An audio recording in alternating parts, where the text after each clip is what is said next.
Hello and welcome to our latest unboxing video. I'm Eliza here at the Hatfield Public Library, and I have a box of kids books. It's a pretty big box of kids books. I'm really excited to get these on the shelf. I'm just going to go do a little preview, which is I think we have like maybe 5 or 6 picture books and then some like chapter books and a bunch of graphic novels. So if you're looking for the new graphic novels, this is definitely the video for you. But I am going to start out with a big name picture book. We have the new Mo Willems, Are You Small? Earlier, he had one called Are You Big? And it was so much fun. Like, I took it home for my 4-year-old and he just wanted to read it like 5 times in a row. He was so fascinated. So I hope that this one goes over as well. And it's really just about like, how size comparisons. It's like a very simple concept, but again, we also read it for story time for the first graders. Went over really well with them. So excited to get the new update to Are You Big? We have Dalmartian. This looks so fun. It says a Mars rover's story. I assume the rover in this case is the actual like rover the dog, and it's by Ruth Cummins. Um, So looks fun. Here he is on Earth. I sort of assume um at some point maybe does he go to Mars? Oh, I see something going on there. Looks fun. We have a family tree by Staci Lola Drouillard and illustrated by Kate Gardner. I remember reading about this one, but now I can't remember. Oh, there's a spruce tree, which is when they decide to move, they want to take the tree with them, but can they take the tree? That's the big question. This one looks a little more text heavy. I love these like soft, quiet illustrations. So maybe for slightly older kids. Okay, next we have A Bear, a Fish, and a Fishy Wish. Great title. Words by Daniel Bernstrom, art by Brandon James Scott. Ha ha ha. Oh my gosh. A hungry bear and a homesick fish. Who will get their fishy wish? It looks so, the illustrations are very bright and cheerful. Oh, you can see the bear is hiding and trying to catch the fish. I'm gonna hope, oh my gosh, there's so many fish. I'm gonna hope that everyone gets their wish. We have Not a Box City by Antoinette Portis, a creator of the very popular Not a Box, which is a fun read aloud. So I hope that this one definitely looks equally fun. Last of the picture books, we have Grandma's Roof Garden by Tang Wei, translated by Kelly Zhang. I love that there's all the vegetables and then there's also a cat in there. And I also just love Grandma's face with her smile. So this is Grace says Granny may be old, but she's certainly not feeble or idle. She has a splendid rooftop garden, and she collects throwaway produce and makes compost. Oh, nice! So it's learning about sustainability. That's great. Looks delicious. We have Wings of Fire, The Flames of Hope, the newest book in this popular series by Tui T. Sutherland, involving a very complicated world of dragons. We have Parachute Kids, a graphic novel by Betty C. Tang. And this is about sort of kids who have been sent to America to live with relatives. It's sort of, I guess that's the concept of Parachute Kids. And in this case, um, the children are very surprised because they think they're going on vacation and then the parents just leave them. And then they're sort of fending for themselves, learning a new language. Oh my gosh, it sounds like these 3 siblings are actually living in the house by themselves, which would be really intense. So, book 1, Haru Spring by Joe Latham. This looks so sweet. It definitely has like My Neighbor Totoro vibes. Here's the inside. Embark on an epic adventure in this first graphic novel of a magical new series. Nice. Going in another direction, we have Camp Scare with these very ominously roasting marshmallows. This is by Delilah S. Dawson. Yeah, yeah. Sounds like summer camp.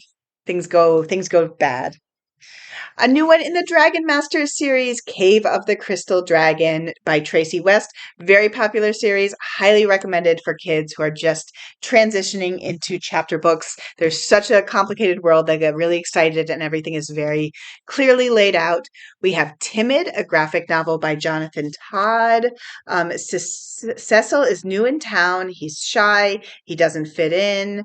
They moved from Florida to Massachusetts. So his older sister thinks he should befriend other black kids, but he doesn't sure he wants to do that, and he's more into comic books. But the who are into comic books aren't always nice to him. So that sounds like a really hard adjustment. We have Anzu and the Realm of Darkness by May K. Nguyen.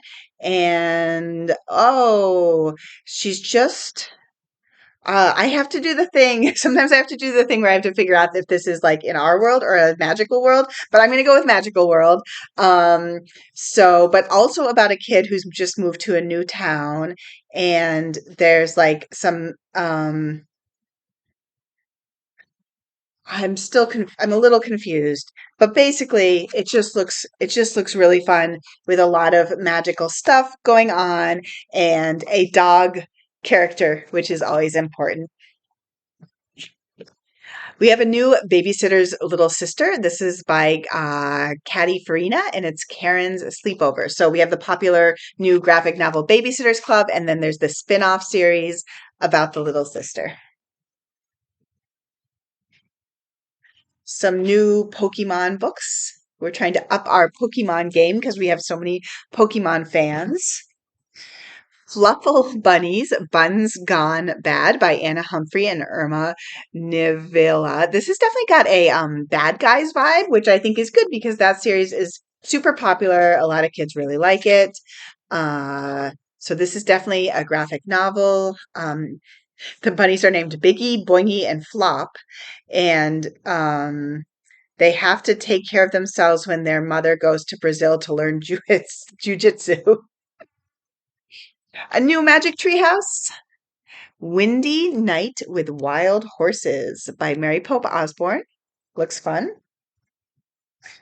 Oh, we have Plain Jane and the Mermaid by Vera Brosgol. I really like Vera Brosgol's picture books. She wrote Leave Me Alone, which is one of my all-time favorites. Here she is in the back. And I actually read her other graphic novel, which is called Be Prepared, and that was really fun. So I don't read a ton of graphic novels myself, but this one I definitely am going to read because I, again, really have enjoyed all of her books. A little not I mean, actually think they clearly they would appeal to adults, but also like older teens. But I think younger teens, there wasn't really anything inappropriate. I think it was just more emotionally complicated stuff. The Circuit by Francisco Jimenez.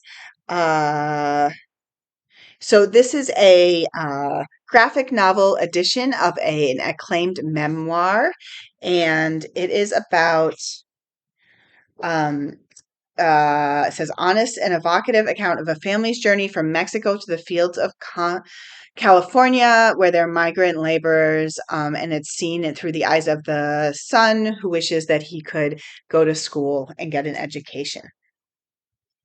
We have a new Alan Grant's Grenade, A World of War, A Boy on His Own, and this is of 1945 Japan. I'm going to try to go through these pretty quickly. I have a lot of books still in my box. And so we have another Alan Grant's. This is Heroes, Pearl Harbor, A Country Attacked, A Friendship Tested. I think these are both based on requests from children of things they wanted. Are these like real history books? We have a copy of The Jumbies, Tracy Baptiste. We have the picture book version of this. And so now we want the chapter book version. We have The Cursed Moon by Angela Cervantes. He's coming for you. Oh my gosh. Ooh, an eerie blood moon hangs in the sky, and and there's a ghost story about the caretaker, an evil ghost who turns out to be real. Yes, so just to back up, kids requesting real history books, kids requesting scary books. So that's where this is coming from. Oh, one more graphic novel, Always Anthony in the Terry Libbetson Emmy and Friends books. So these are like real life, making friends, being at school type graphic novels. So important to just have those in our collection. We have Benny Ramirez and the Nearly Departed by Jose Pablo Iriarte. So this is about a kid who can see dead people, or at least one dead person. Yeah, his famous trumpet playing abuelo, his grandfather, he can see. And yeah, so this is like Ghost, but maybe clearly not as scary as like the one with the roasting marshmallows. Galaxy of Whales by Heather Fawcett. Uh, oh, there's a photo contest with a big cash prize. So she wants to take a prize-winning whale photo, but her neighbor and nemesis is also entering the contest.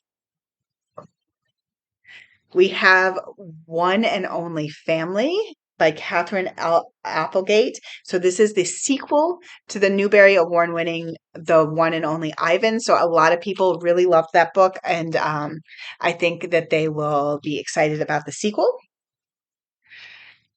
Sanya Sharma, Looking After Planet Earth by Chitra Soundar. This is perfect because that's our summer reading theme is about taking care of the earth. And it looks like this is a chapter book, but very, very accessible format with look, illustrations. Almost every page has some sort of illustrations, with I think is very nice for kids who are again transitioning to chapter books, because it's like you don't have those big blocks of text that are so scary.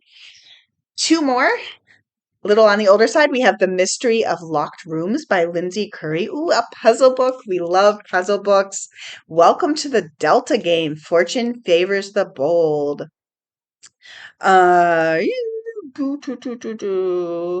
so it turns out the main character's family got a foreclosure notice, and she wants to win this game because she feels like it's the only way to save her family, and she's working together with a trio of friends.